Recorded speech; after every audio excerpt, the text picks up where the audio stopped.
ये द हिंदू का एडिटोरियल है जो कि लिखा किसने है, CR गरे खान ने। तो चलिए बगैर देर करते हुए स्टार्ट करते हैं। India's foreign relation and course of history.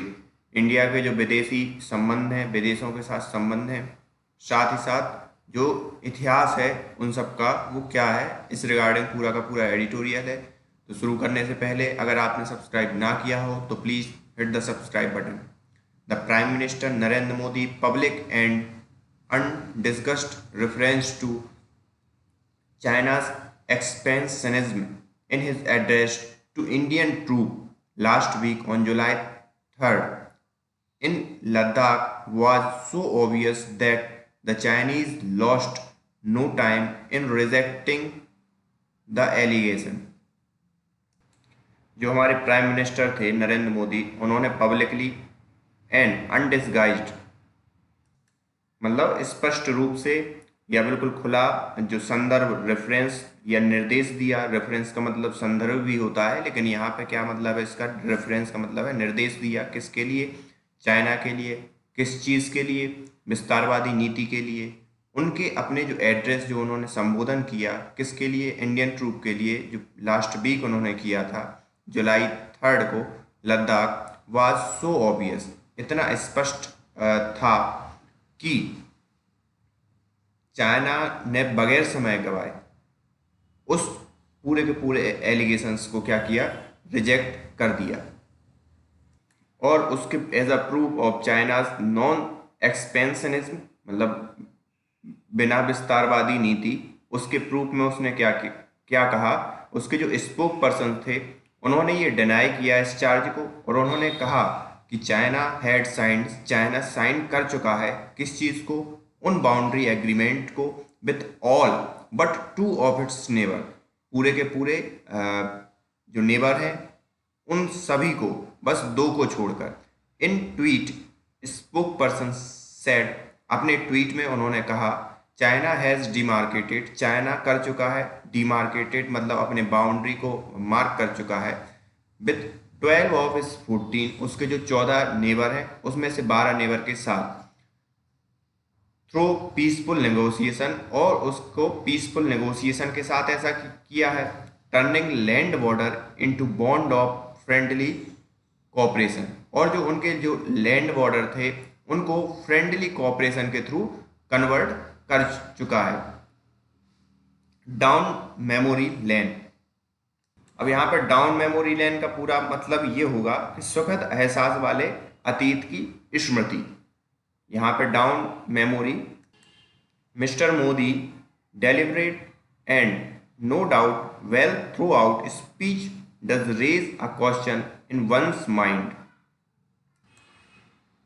अब यहाँ पे मिस्टर मोदी डेलिब्रेट मतलब मोदी के जो डेलिब्रेट या विमर्शी हैं, वैसे तो डेलिब्रेट का जानबूझकर मतलब होता है, लेकिन यहाँ पे mister Modi deliberate and no doubt well thought out, अच्छी तरह से स्पीच दी थी, और उस स्पीच ने क्या, raise question in one's mind, और उनके माइंड में कुछ क्वेश्चन रेज किए। डिड ही रियलाइज, क्या उन्होंने ये महसूस किया, चाइनाज एक्सपेंशनिज्म, चाइना की जो विस्तारवाद है, only after what has happened in eastern Ladakh in recent week. उन्होंने मतलब कि ये सब अभी हुआ है कब, जब ईस्टर्न लद्दाख में जो रिसेंट वीक में था उसी के रिगार्डिंग ये चाइना की विस्तारवादी उनको समझ में आई। और has he had such thoughts about China all along and decided to give expression to them only now. और हैज ही हैड, क्या उनके पास पहले था सच थॉट, इस प्रकार के विचार, अबाउट चाइना ऑल अलोंग मतलब उन सभी चीज़ों के साथ जो चाइना के साथ थी, and decided to give expression to them only now, उन्होंने डिसाइड किया कि उनका एक्सप्रेशन जो है अभी करना चाहिए। वन कैन एक्सपेक्ट, वन कोई भी एक्सपेक्ट कर सकता है, that Modi must have had the measure of China's president Jinping during his many meeting with him over the year. कोई मतलब आशा कर सकता है कि मिस्टर मोदी को अपनी जो नाप लेना चाहिए था किसको, चाइना के जो प्रेसिडेंट है जी जिनपिंग को, किसके रिगार्डिंग, मतलब कब, during his many meeting with him over the year, जब उन्होंने मीटिंग्स की थी उस समय मिस्टर मोदी को ये उनको जांच लेना चाहिए था या परख लेना चाहिए था।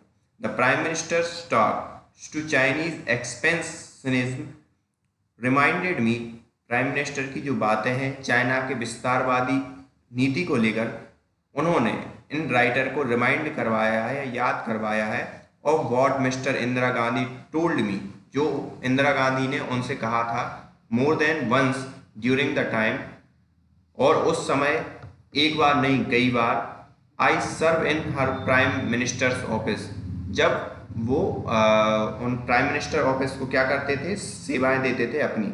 सी सेड, उन्होंने क्या कहा था, I can think of time down the road in future, वो सोच सकती हैं कि समय जो है वो इससे भी नीचे जाएगा, डाउन द रोड मतलब सड़क से भी जो वर्तमान पोजीशन है उससे भी नीचे जाएगा। When we might have normal peaceful relation with Pakistan, जब हमारे किसके, might have normal peaceful relation with Pakistan, peaceful relations हो सकते हैं जब पाकिस्तान के साथ, but never with China, but लेकिन चाइना के साथ नहीं हो सकते, because China basically is an expansionist power. China क्या है, एक एक्सपेंशनिस्ट पावर है। तो उस समय गांधी ने कहा, इंदिरा गांधी ने इनसे कहा था कि टाइम जो है वो उससे भी बुरा जाएगा फ्यूचर में, चाइना के रिगार्डिंग अगर देखा जाए। पाकिस्तान के साथ तो रिलेशन अच्छे हो सकते हैं लेकिन चाइना के साथ नहीं हो सकते, क्योंकि वो विस्तारवादी नीति को क्या करता है, फॉलो करता है। सी distrusted China as she did other country including the Soviet Union, और वो मतलब चाइना पे डिस्ट्रस्ट करती थी एज सी डिड, जैसे कि वो दूसरी कंट्री जैसे सोवियत यूनियन पे भी क्या करती थी, अविश्वास करती थी। She surely did not trust Pakistan, और वो बिल्कुल श्योरली पाकिस्तान पे भी बिलीव नहीं करती थी। She surely did not trust Pakistan, perhaps her basic approach in foreign policy, शायद उनकी जो बेसिक अप्रोच या बेसिक जो मेथड होती थी फॉरेन पॉलिसी की, विदेश नीति को लेकर, वाज दैट क्या थी, international relation, there is no such thing as trust. उनकी जो इंटरनेशनल रिलेशन को लेकर जो पॉलिसी थी वो यही थी कि विदेश में या विदेशी नीति में कोई भी ट्रस्ट की आप आशा नहीं कर सकते या अपेक्षा नहीं कर सकते हो।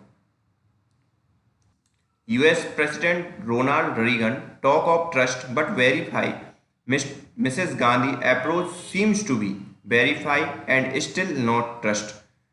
अब यूएस के प्रेसिडेंट है रोनाल्ड रीगन, उन्होंने बात की ट्रस्ट के बारे में, but verify mister Gandhi's approach seems to be verify and still not trust. उन्होंने वेरीफाई किया और बाद में फिर ट्रस्ट नहीं किया यूएस पे।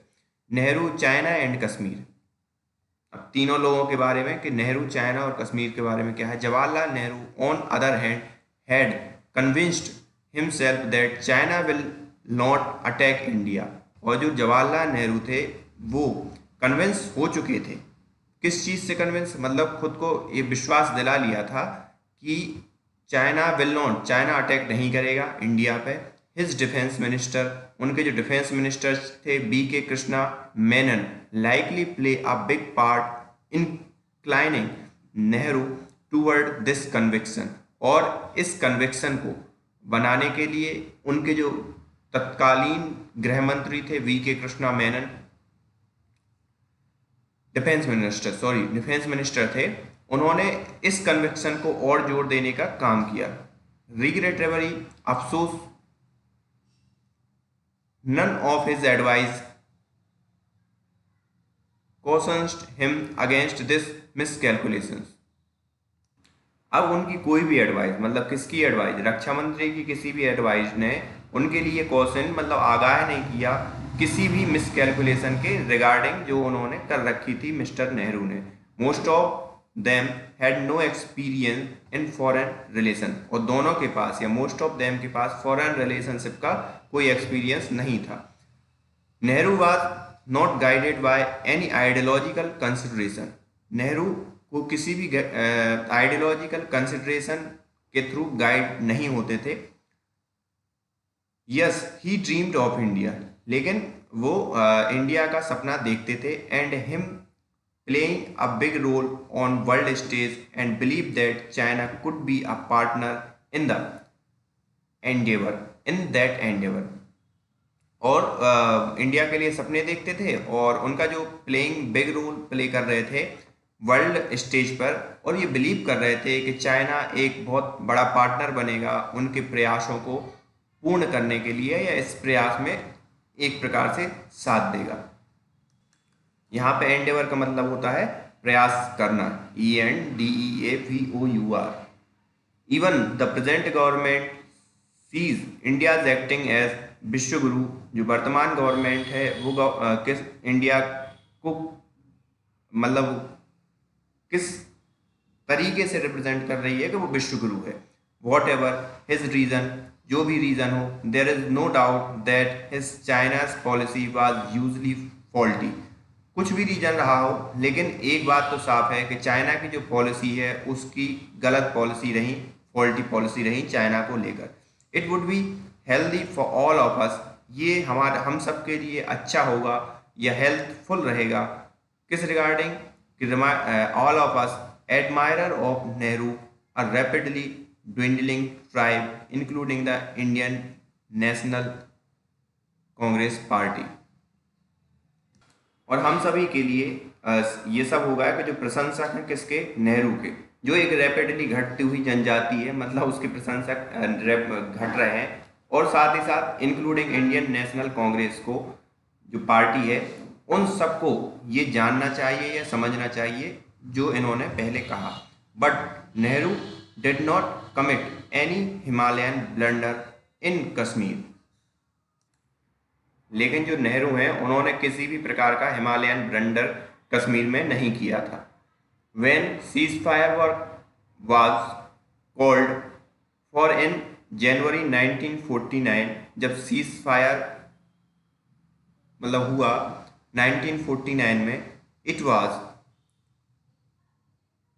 not because he was pacifist by nature or that he trusted United Nations or any other country to label Pakistan as aggressor and persuaded it to vacate the aggression।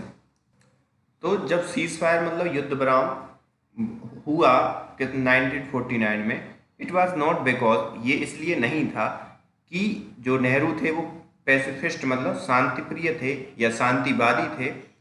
It was not because he was pacifist, और ना इसलिए था कि वो trust करते थे किस पे, यूनाइटेड नेशन और एनी अदर कंट्री पे, कि वो टू लेवल पाकिस्तान एज एग्रेसर्स, मतलब कि वो दूसरी कंट्री क्या करे, पाकिस्तान को आक्रामक का क्या लेवल दें और परस्यूट करें पाकिस्तान को कि वो अपना एग्रेशन क्या करे, छोड़े, उस चीज़ को बैकेट करें। वाई दैट टाइम उस he has seen enough of British duplicity and America's leaving the lead on Kashmir issue to the British. उस समय तक वो ये उन्होंने देख लिया था बहुत ही अच्छी तरीके से कि मतलब जो ब्रिटिश की जो कपट है उस चीज़ को, और साथ ही साथ अमेरिका ने जो लीड छोड़ दी थी या जो नेतृत्व छोड़ दिया था कश्मीर के इशू पे, किसके लिए, ब्रिटिशर्स के लिए, इन सब चीज़ों को उन्होंने देख लिया था।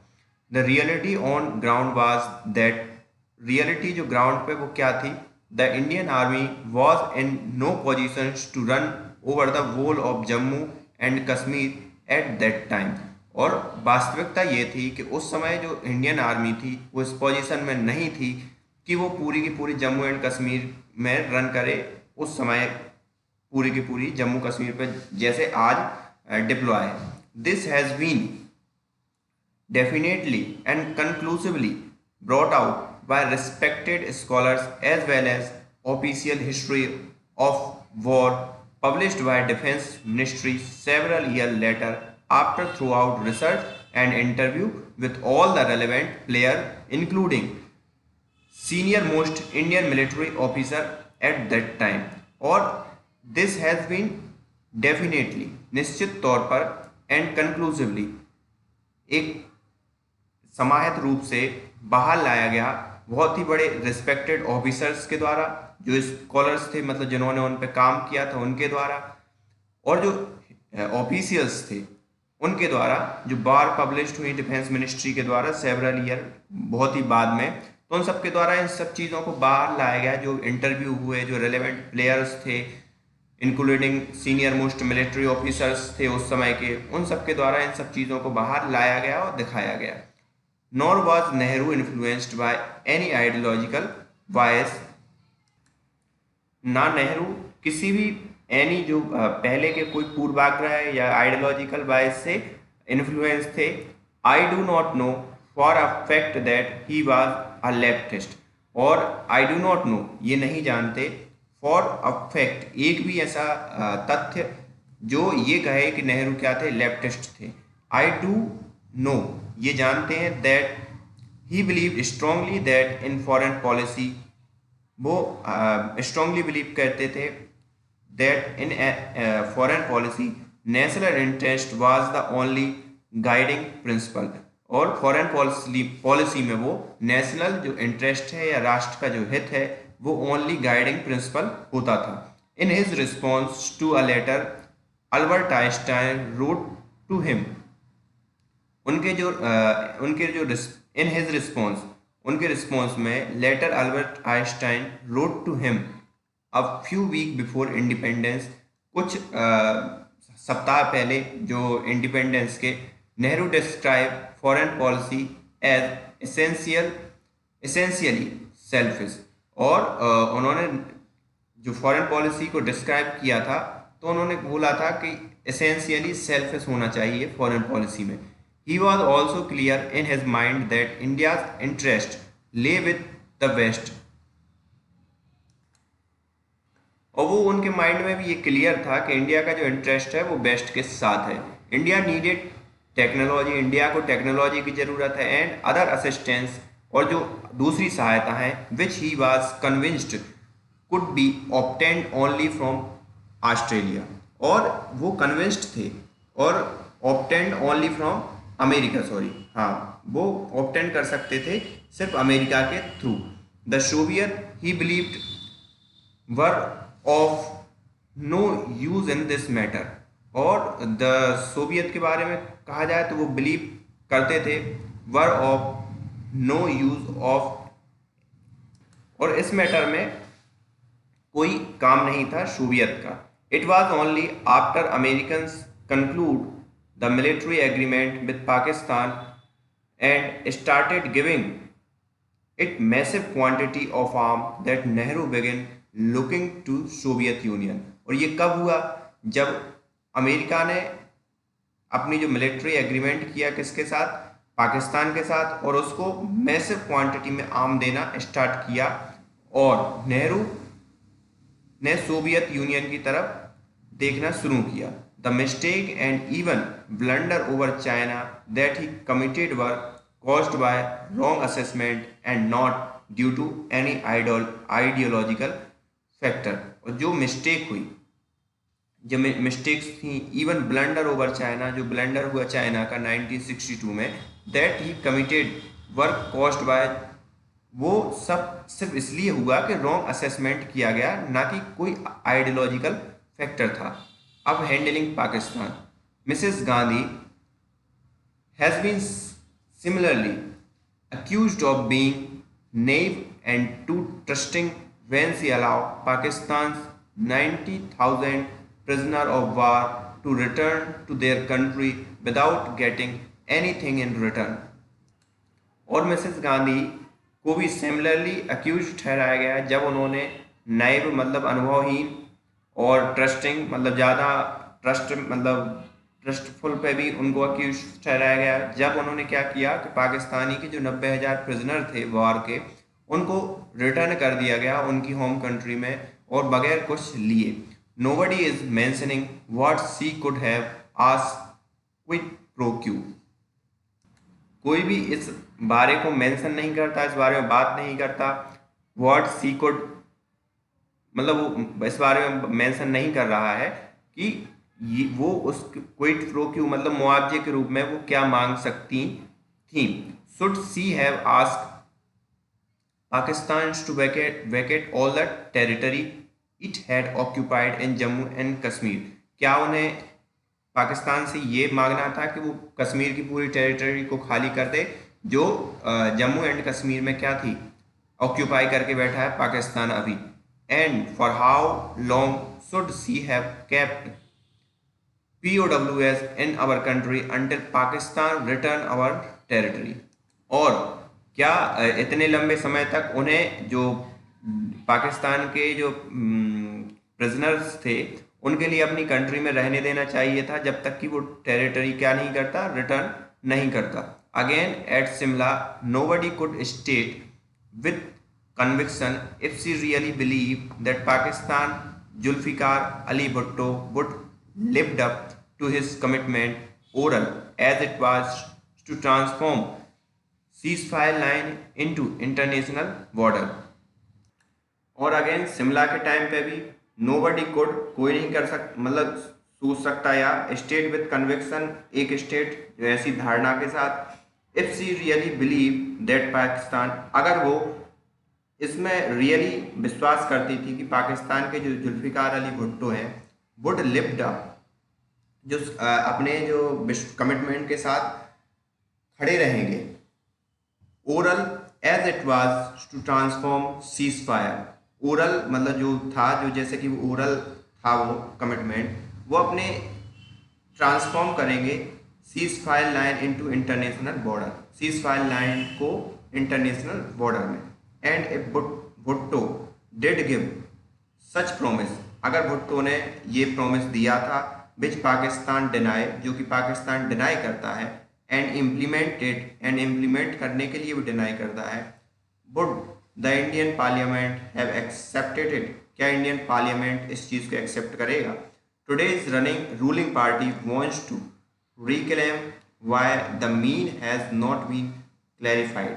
और जो वर्तमान रूलिंग पार्टी है वो रिक्लेम फिर से रिक्लेम कर रही है why what mean has not been clarified.